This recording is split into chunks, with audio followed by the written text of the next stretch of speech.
Hello friends, welcome back to my YouTube channel. मेरे आसपास के ये सुंदर नज़ारे देख के आपको पता तो लग ही रहा होगा कि मैं किसी खूबसूरत सी जगह पे आई हुई हूँ। मैंने सोचा क्यों ना फिर आपको भी इस प्यारी सी जगह से रूबरू कराया जाए।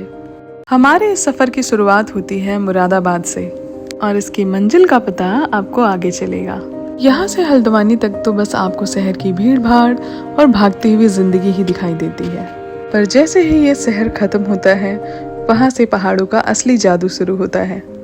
इन पहाड़ों को देखकर ऐसा लगता है मानो बाहें फैलाए ये बस आपका ही इंतजार कर रहे हो।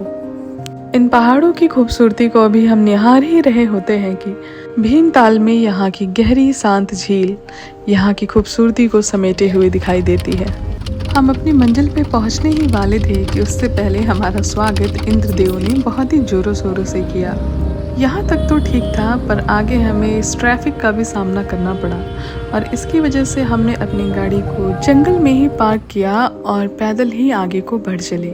और ये थी हमारी वो मंजिल, Jim Corbett heritage bungalow, a unit of KMVN, Mukteshwar, Uttarakhand. यहाँ पहुंचकर हमें लगी थी जोरों की भूख, तो हमने यहाँ के स्वादिष्ट भोजन का आनंद लिया। यहाँ के भोजन की खास बात ये थी कि ये बिल्कुल घर जैसा ही था। इस जगह को देखने के लिए मैं बहुत ज़्यादा उत्सुक थी, तो सबसे पहले मैं दिखाती हूँ आपको हमारा कमरा। यहाँ हमारी ज़रूरत की सारी सुविधाएं उपलब्ध थी और इसका जो वॉशरूम है वो भी काफ़ी बड़ा है। पर ये इस कमरे की खास बात नहीं है, इसकी खास बात है, मैं आपको दिखाती हूँ। इस पर्दे को हटाते ही इसके बाहर की जो खूबसूरती है वो ऐसी है जैसे एक कलाकार की सबसे खूबसूरत कलाकृति हो और हम जैसे साधारण मनुष्य बस उसे देख सकते हैं और पास में इतने शब्द भी नहीं कि उसे बयां कर पाए। यहाँ आकर तो मेरा सामर्थ्य समाप्त होता है दोस्तों। उचित होगा इस जगह की सुंदरता को आप ही परिभाषित करें।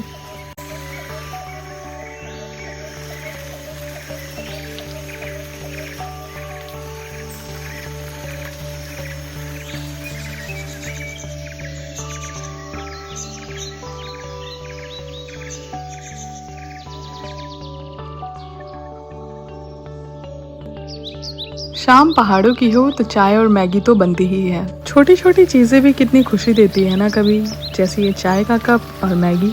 यहाँ शाम तो ढलती है पर वक्त जैसे ठहर सा जाता है। यहाँ आकर पता चलता है कि आपको खामोशी भी इतना सुकून दे सकती है।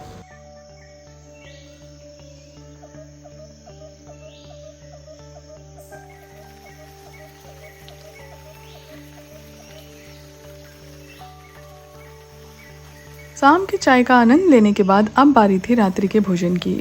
इसमें थी रोटी, दाल, पनीर की सब्जी और चावल। आज का ये दिन किसी खूबसूरत सपने से कम नहीं था।